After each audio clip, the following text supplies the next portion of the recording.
All right. Hi, everyone. This is Angel Sparkman. Today we're going to talk about elasticity, and we're going to look at what Chapter 4 discusses for us. All right, so we need to remember that every market has made up of buyers and sellers, right? And we talk about the buyers and sellers of a market. We talk about what quantity they will buy or what quantity they're going to sell. And then we also talk about what price the consumer is going to pay or what price that the seller is going to sell the good for. Now, when we talk about consumers, the consumer side of every market is the demand side of it. I'm going to designate it with a capital D because we're talking about for the entire market. Now, what the demand curve says is for the consumer, they can't control the price, but they can control what quantity they are demanding of it. So that at $5, they might demand 10 units, right? They might buy 10 of it. But if the price drops down to $2, then they'll demand 40 units. So again, the consumer cannot control the price, but they can control the quantity that they are demanding of the good. So when we start thinking about what's happening here, it's important to understand that this is the consumer, right? This is the buyer side of the market. And when we start thinking the buyer only makes up half the market, the other part of that market is made up of the seller, and we're going to designate that with the supply curve and that capital S. And again, this is the seller. This is the selling side of it. Together, when you have both the buyer and the seller, they establish what the price of the good will sell for. So the difference, let's just put it right here at $3.50. And they know that's going to be market clearing. So the quantity demanded is going to be 30. And also the quantity supplied is also going to be 30. So the market clearing equilibrium and is going to be the price of $3.50 and the quantity of 30. However, at different prices, consumers and suppliers will do different things. At $5, the seller then will offer to sell 40. All right. But at $2, that seller is only going to sell 10. So we start thinking of this, we have to understand that neither the buyer or the seller have control over the price. The price is set by equilibrium, that point in which they meet in the middle. And if the consumer and the seller try to sell something or buy something above or below will cause do you remember what it was called from Chapter 3? A shortage, because you have more buyers than you have sellers, or at a price above equilibrium, you will have a surplus because you have more sellers than you have buyers. But today we're going to move one step farther because we're going to talk about how the buyers or the sellers respond, right? So this week, what we're going to discuss is elasticity. Now, elasticity is marked by an E, and you have several types of elasticity. You have E sub D, which is elasticity of demand. Sorry for my hand in there, but it's just going to be how it has to work. Elasticity of demand. Then you also are going to have elasticity of supply. And sometimes this is referred to as price elasticity of supply, price elasticity of demand. Now, both of these is going to measure the shape of the demand and supply curve. Now, we also have two other types of elasticity. We have cross elasticity.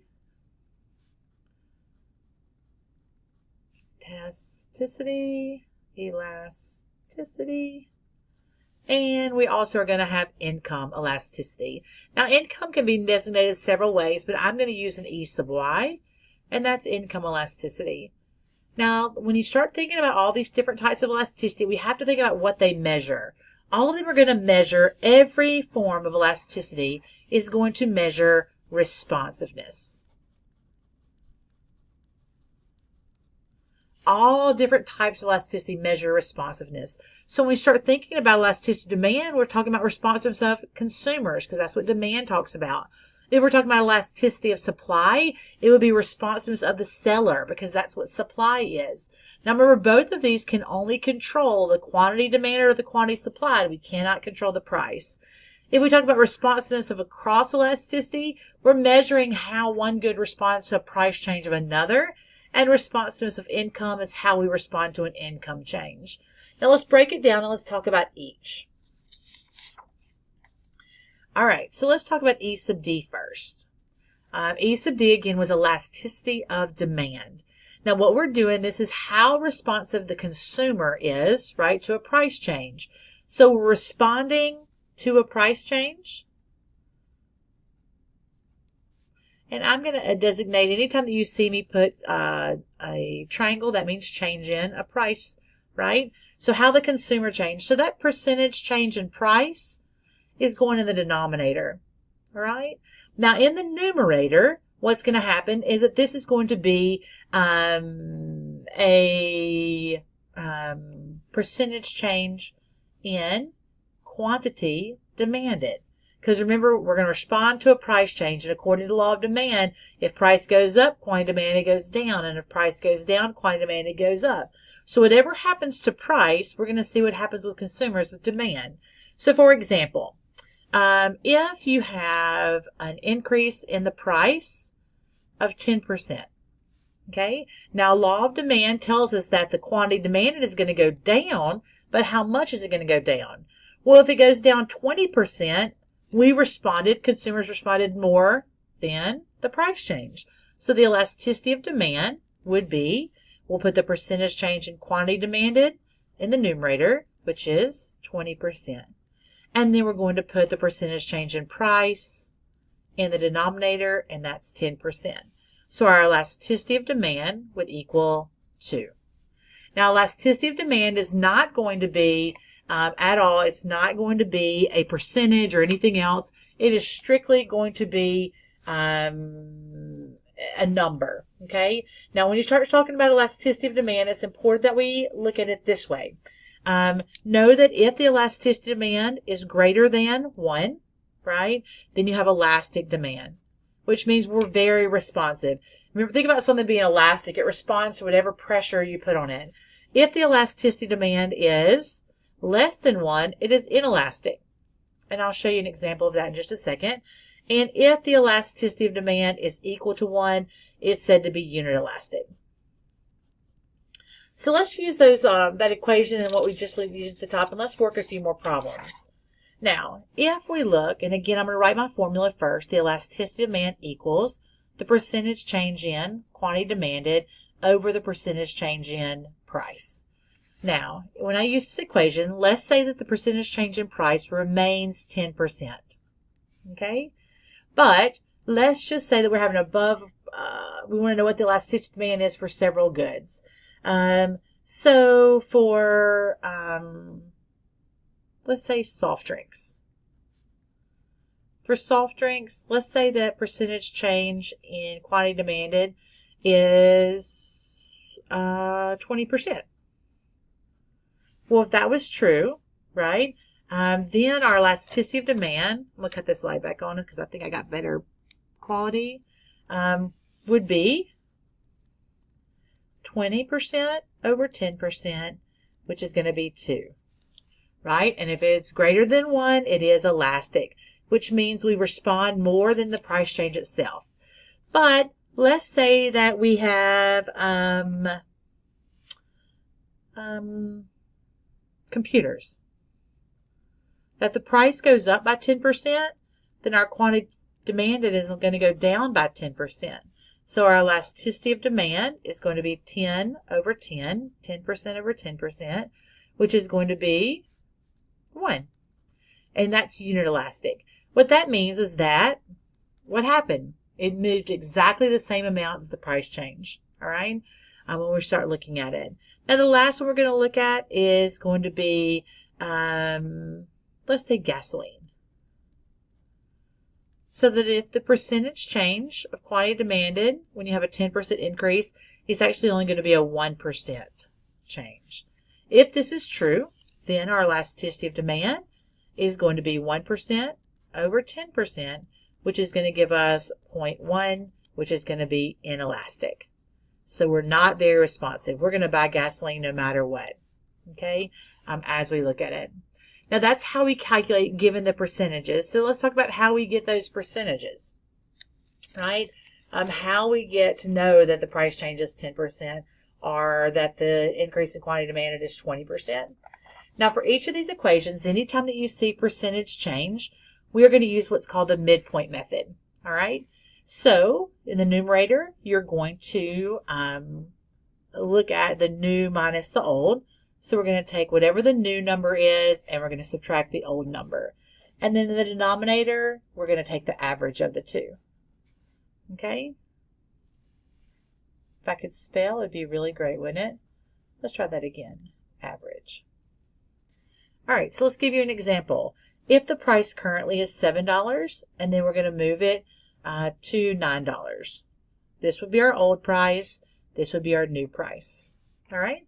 So percentage change in price will be equal to new minus old over, right? So 9 minus 7 over, and then we're going to do the average. So we add the two together and we divide by 2.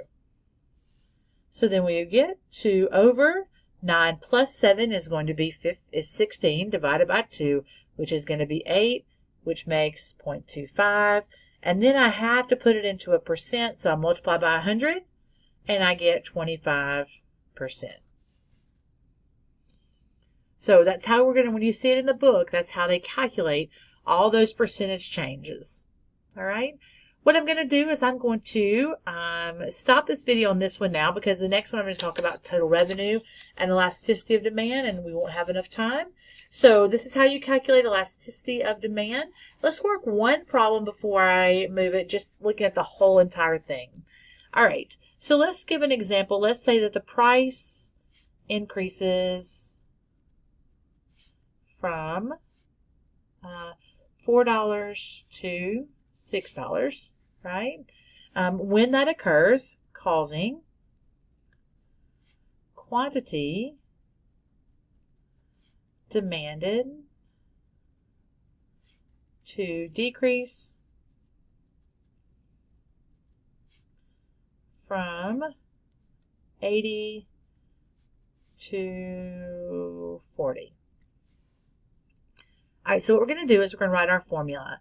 The elasticity demand equals the percentage change in quantity demanded over the percentage change in price. So a really easy way to remember this is dollars always go in the denominator, and that's going to be true for every equation. So we're going to plug in the formula we just learned, new minus old, over the average for each of them. My quantity demanded moved from 80 to 40. So this is going to be my old, this is going to be my new. So I would have 40 minus 80 over, and then I'm going to add the two together, 40 plus 80 divided by 2. All right?